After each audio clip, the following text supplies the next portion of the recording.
Right, I'm gonna read about 15 pages today. So we're at page 6 now, right here. Don't know if you can see that. So I'm gonna start reading from here, page 6. So yeah, let's begin. Make believability weighted decisions bold. My painful mistakes shifted me from having a perspective of I know I'm right to having one of how do I know I'm right. They gave me the humility I needed to balance my audacity. Knowing that I could be painfully wrong and curiosity about why other smart people saw things differently prompted me to look at things through the eyes of others as well as my own. That allowed me to see many more dimensions than if I saw things just through my own eyes. Learning how to weigh people's inputs so that I chose the best ones. In other words, so that I believability weighted my decision making, increased my chances of being right, and was thrilling. At the same time, I learned to operate by principles built bold. I don't know how you guys read this. This, there's like a line here. I don't know how you read it. If you guys know what it is, you guys can comment down below. Anyways, operate by principles that are so clearly laid out that their logic can easily be assessed and you and others can see if you walk the talk. Experience taught me how invaluable it is to reflect on and write down my decision-making criteria whenever I made a decision, so I got in the habit of doing that. With time, my collection of principles became like a collection of recipes for decision-making. By sharing them with the people at my company, Bridgewater Associates, and inviting them to help me test my principles in action, I continually refined and evolved them. In fact, I was able to refine them to the point that I could see how important it is to systemize your decision making, bold. I discovered I could do that by expressing my decision making criteria in the form of algorithms that I could embed into our computers. By running both decision making systems, i.e., mine in my head and mine in the computer next to each other, I learned the computer could make better decisions than me because it could process vastly more information than I could. And it could do it faster and unemotionally. Doing that allowed me and the people I worked with to compound our understanding over time and improve the quality of our collective decision making. I discovered that such decision-making systems, especially when believability weighted, are incredibly powerful and will soon profoundly change how people around the world make all kinds of decisions. Our principle-driven approach to decision-making has not only improved our economic, investment, and management decisions, it has helped us make better decisions in every aspect of our lives. Whether or not your own principles are systemized, computerized, is of secondary importance. The most important thing is that you develop your own principles and ideally write them down, especially if you're working with others. Right, page 8. It was that approach and the principles it yielded, and not me, that took me from being an ordinary middle-class kid from Long Island to be successful by a number of conventional measures. The line thing, like starting a company out of my 2-bedroom apartment and building it into the 5th most important private company in the US, according to Fortune, close bracket. Becoming one of the 100 richest people in the world, bracket, according to Forbes, bracket, close, and being considered one of the 100 most influential, bracket open, according to Time, bracket close. They led me to a perch from which I got to see success and life very differently than I had imagined, and they gave me the meaningful work and meaningful relationships I value even more than my conventional success. They gave me and Bridgewater far more than I ever dreamed of. Until recently, I didn't want to share these principles outside of Bridgewater because I don't like public attention and because I thought it would be presumptuous to tell others what principles to have. But after Bridgewater successfully anticipated the financial crisis of 2008 to 2009, I got a lot of media attention, and so did my principals and Bridgewater's unique way of operating. Most of those stories were distorted and sensationalistic. So in 2010, I posted our principles on our website so people could judge them for themselves. To my surprise, they were downloaded over 3 million times, and I was flooded with thank you letters from all over the world. I will give them to you in 2 books: Life and Work Principles in one book, and Economic and Investment Principles in the other. How these books are organized, bold caps.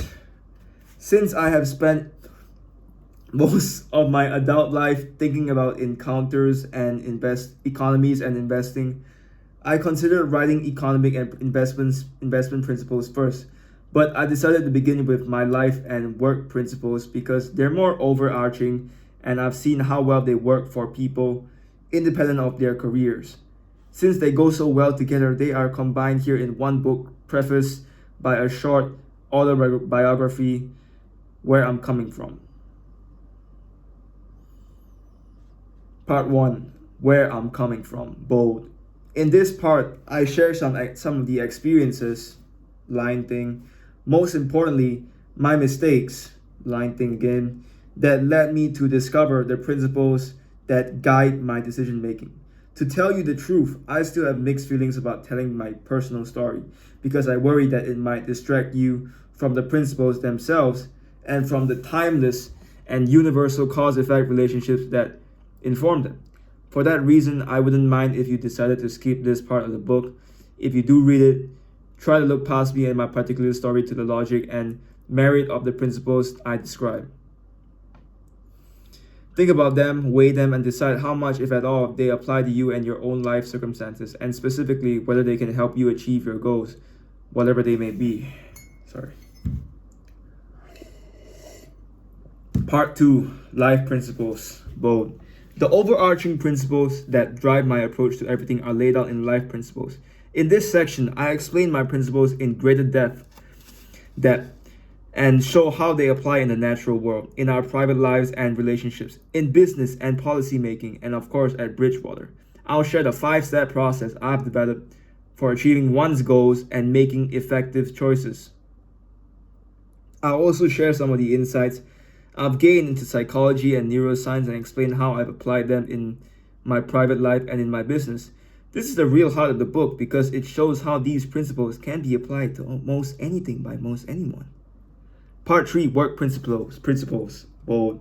In Work Principles, you get a close-up view of the unusual way we operate at Bridgewater.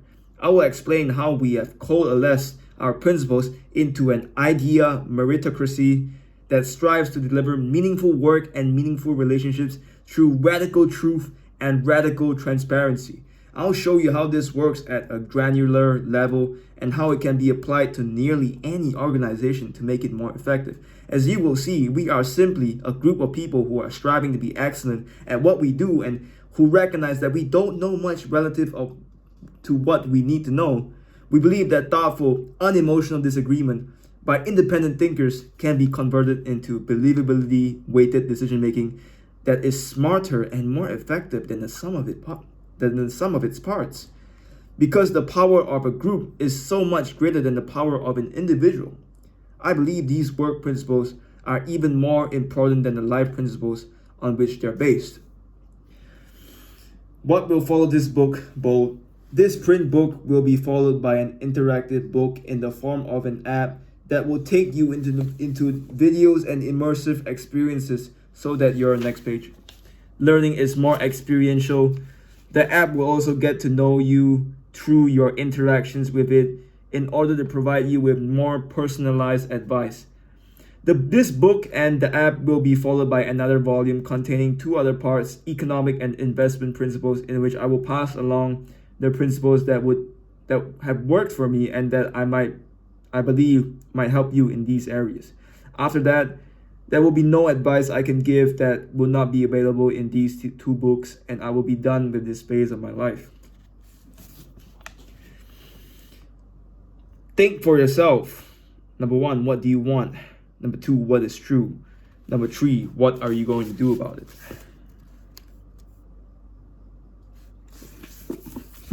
Part 1, where I'm coming from.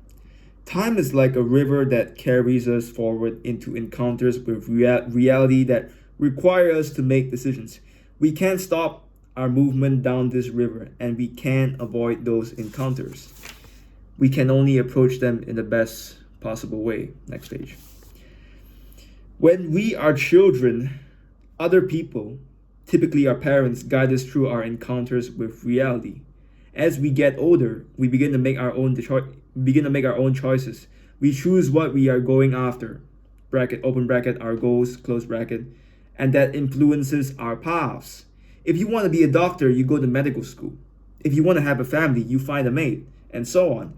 As we move toward these goals, we encounter problems, make mistakes, and run up against our own personal weaknesses. We learn about ourselves and about reality and make new decisions. Over the course of our lives, we make millions and millions of decisions that are essentially bets, some large and some small. It pays to think about how we make them because they are what ultimately determine the quality of our lives. I gotta start that shit. We are all born with different thinking abilities, but we aren't born with decision-making skills. Good one. We learn them from our encounters with reality. While the path I went down is unique, being born to particular parents, pursuing a particular career, having particular colleagues, I believe that the principles I learned along the way will work equally well for most people on most paths.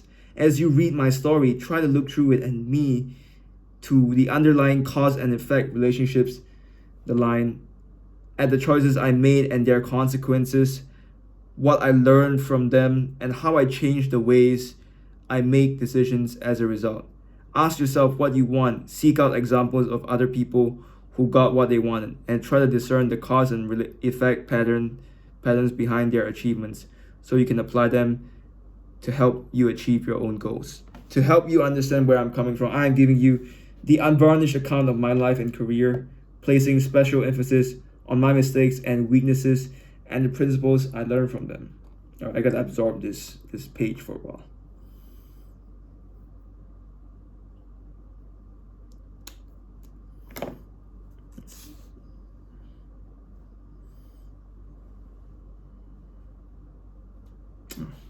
Great page, man. Next page. Chapter 1.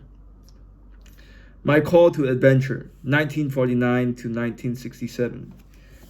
I was born in 1949 and grew up in a middle-class Long Island neighborhood, the only son of a professional jazz musician and a stay-at-home mom. I was an ordinary kid in an ordinary house and a worse-than-ordinary student. I loved playing around with my pals, touched football in the streets and baseball in the neighbor's backyard when I was young, and chasing girls when I got older. Our DNA gives us our innate strengths and weaknesses. My most obvious weakness was my bad rote memory. I couldn't and still can't remember facts that don't have reasons for being what they are. Bracket, open bracket, like phone numbers, close bracket.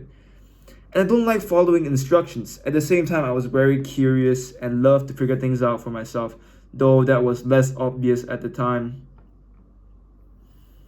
I didn't like school, not just because it required a lot of memorization, but because I wasn't interested in most of the things my teachers taught were important. I never understood what doing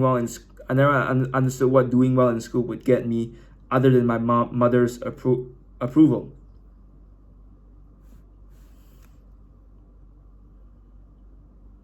My mother adored me and worried about my poor grades.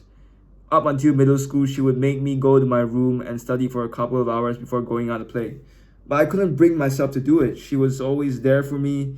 She folded and rubber banded the newspapers I delivered and baked cookies for the two of us to eat while we watched horror movies together on Saturday nights. She died when I was 19.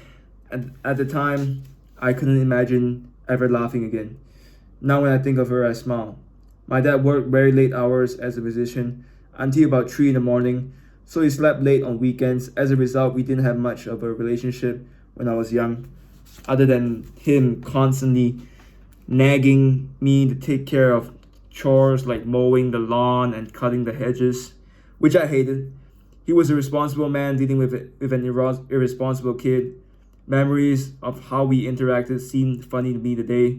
For example, one time he told me to cut the grass, and I decided to do just the front yard and postpone doing the back. But then it rained for a couple of days, and the backyard grass became so high I had to cut it with a sickle. That took so long that by the time I was finished, the front yard was too high to mow, and so on.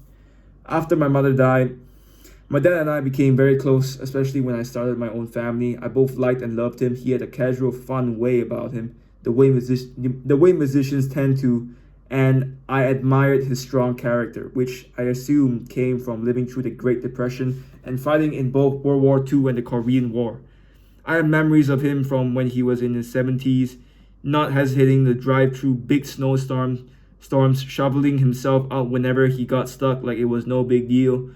After playing in clubs and cutting records for most of his life, he began a second career in his mid-60s, teaching music in high school and at a local community college, which he continued until he had a heart attack at 81. He lived another decade after that, as sharp as ever mentally. When I didn't want to do something, I would fight it, but when I was excited about something, nothing could hold me back. For example, when I resisted doing chores at home, I eagerly did them outside the house to earn money. Starting at age 8, I had a newspaper route, shoveled snow off people's driveways, caddied, bussed tables, and washed dishes at a local restaurant, and stocked shelves at a nearby department store. I don't remember my parents encouraging me to do these jobs, so I can't say how I came by them. But I do know that having those jobs and having some money to handle independently in those early years taught me many valuable lessons I wouldn't have learned in school or at play. In my early years, the psychology of the 1960s US was aspirational and inspirational to achieve great and noble goals. It was like nothing I have seen since. One of my earliest memories was of John F. Kennedy, an intelligent, charismatic man who painted vivid pictures of changing the world for the better line, exploring outer space, achieving equal rights, and eliminating poverty. He and his ideas had a major effects on my thinking.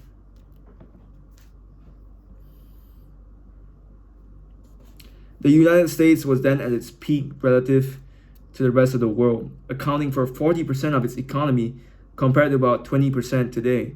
The dollar was the world's currency, and the US was the dominant military power. Being liberal meant being committed to moving forward in a fast and fair way, while being conservative meant being stuck in old and unfair ways, the line.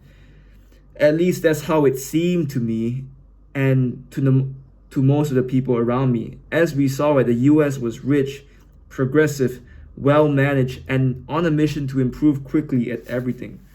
Well, I might have been naive, but I wasn't alone. In those years, everyone was talking about the stock market because it was doing great and people were making money. This included people playing at a local golf course called Links, where I started caddying when I was 12. So I took my caddying money and started playing the stock market. My first investment was in Northwest Airlines. I bought it because it was the only company I've heard of that was selling for less than $5 a share. I figured the more shares I bought, the more money it would make. That was a dumb strategy, but I tripled my money. Northeast Airlines was actually about to go broke and another company acquired it. I got lucky, but I didn't know it at the time. I just thought making money in the markets was easy, so I was hooked. In those days, Fortune magazine had a little tear-out coupon you could mail in to get free annual reports from Fortune 500 companies. I ordered them all.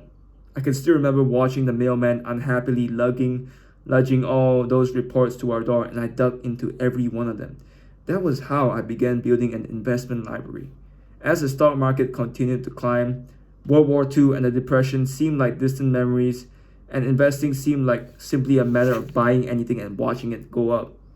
It would certainly go up, and the common knowledge held because managing the economy had developed into a science.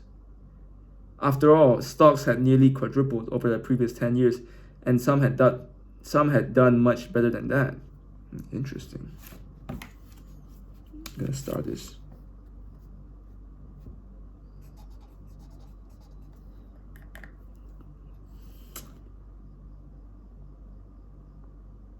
I'm gonna read this again. It would certainly go up, the common knowledge held, because managing the economy had developed into a science. Wow, that's interesting.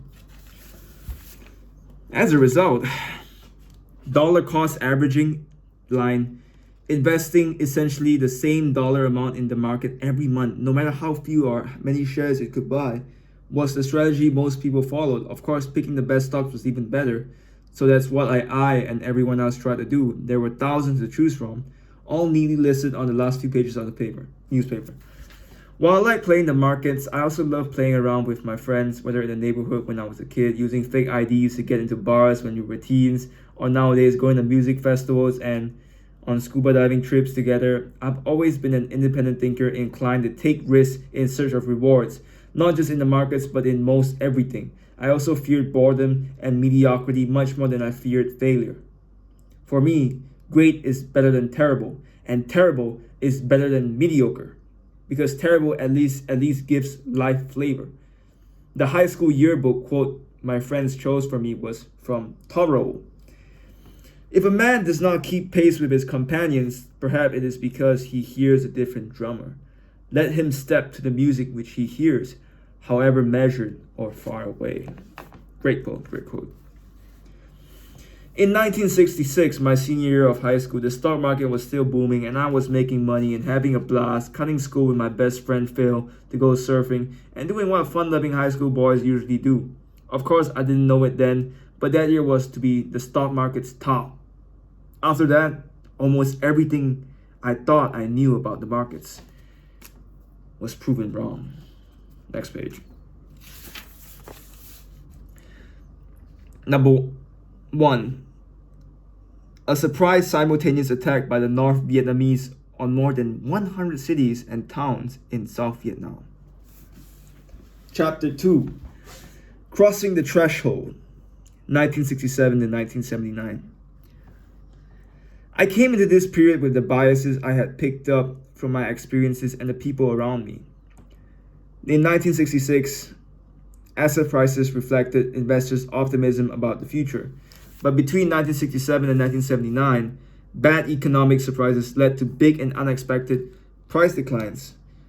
Not just the economy and the markets, but social sentiment deteriorated as well. Living through that taught me that while almost everyone expects the future to be a slightly modified version of the present, it is usually very different. But I didn't know that in 1967. Certain that stocks would eventually rebound, I kept buying them. Even as the market fell and I lost money until I figured out what was going wrong and how to deal with it, I gradually learned that prices reflect people's expectations. So they go up when actual results are better than expected, and they go down when they are worse than expected. And most people tend to be biased by their recent experiences. This reminds me a lot of crypto, with where we are at crypto now. It's interesting. This is like a history lesson. Shit. That fall, I started at a local college, CW Post. I got in on probation because of my C average in high school. But unlike high school, I love college because I could learn about things that interested me, not because I had to. So I got great grades. I also love living away from home and having independence. Learning to meditate helped too. When the Beatles visited India in 1968 to study transcendental meditation at the ashram of Maharishi Mahesh Yogi, I was curious to learn it, so I did. I loved it. Meditation has benefited me hugely throughout my life because it produces a calm, open-mindedness that allows me to think more clearly and creatively. I majored in finance in college because of my love for the markets and because that major had no foreign language requirement. So it allowed me to learn what I was interested in, both inside and outside class. I learned a lot. Next page. About commodity futures from a very interesting classmate, a Vietnam veteran, quite a bit older than me, Commodities were attractive because they could be traded with very low margin requirements, meaning I could leverage the limited amount of money I had to invest. If I could make winning decisions, which I plan to do, I could borrow more to make more. Stock, bond, and currency futures didn't exist back then. Commodity futures were strictly real committed commodities like corn, soybeans, cattle, and hogs. So those were the markets I started to trade and learn about. My college years coincided with the era of free love, mind-expanding drug experimentation, and rejection of traditional authority. Living through it had a lasting effect on me and many other members of my generation. For example, it deeply impacted Steve Jobs, whom I came to empathize with and admire. Like me, he took up meditation and wasn't interested in being taught as much as he loved visualizing and building out amazing new things. The times we lived in taught us both to question established ways of doing things, an attitude he demonstrated superbly in Apple's iconic 1984 and Here's to the Crazy Ones, which were ad campaigns that spoke to me. For the country as a whole, those were difficult years. As the drought expanded and the numbers of young men coming home in body bags soared, the Vietnam War split the country. There was a lottery based on birth dates to determine the order of those who would be drafted. I remember listening to the lottery on the radio while playing pool with my friends. It was estimated that the first 160 or so birthdays called would be drafted. Though they read off all 366 dates, my birthday was 48. I wasn't smart enough to be afraid of going to war because I naively thought nothing bad could happen to me. But I didn't want to go because I was charging forward with my life, and to put it on hold for 2 years seemed like an eternity. My dad, though, was adamantly against the war and hell-bent against me going. Even though he had believed in and fought in the prior 2 wars, he had me examined by a doctor who discovered I had hypoglycemia, which gave me an exemption. When I look back on that, I see that I got out of serving on a technicality line, that my dad was essentially helping me dodge the draft line, which now gives me mixed feelings. I feel guilty I didn't do my part, relieved I didn't experience the harmful consequences so many others suffered from the war, and appreciative of my dad for the love behind his effort to protect me. I have no idea what I'd do if I were faced with the same situation today. As America's politics and economy deteriorated, the country's mood became depressed. The Tet Offensive in January 1968 seemed to convey the U.S. was losing the war. The same year, Lyndon Johnson decided not to run for a second term and Richard Nixon was elected, beginning an even more difficult era. At the same time, France President Charles de Gaulle was turning in his country's dollars for gold because he was concerned the U.S. was printing money to finance its spending.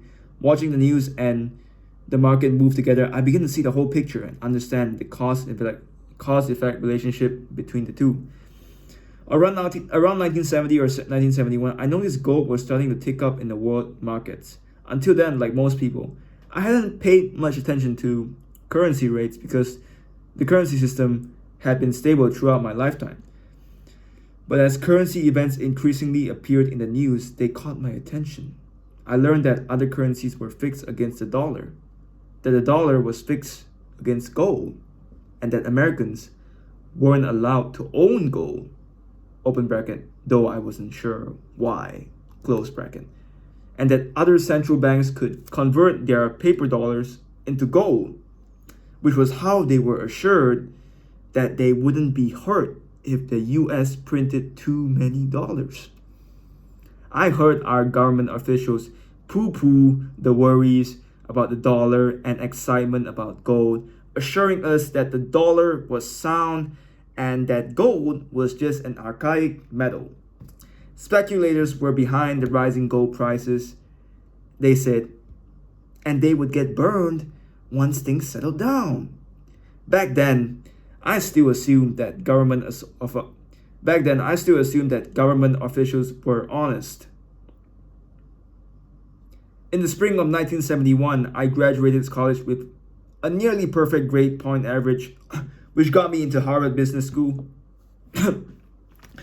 The summer before I started at HBS, I got a job as a clerk on the floor of the New York Stock Exchange. By midsummer, the dollar problem began to reach a breaking point. There were reports that Europeans wouldn't accept dollars from American tourists.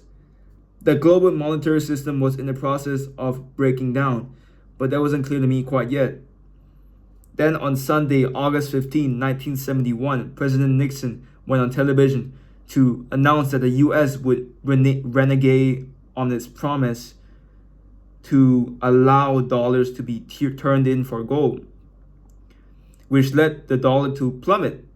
Since government officials had promised not to devalue the dollar, I listened with amazement as he spoke.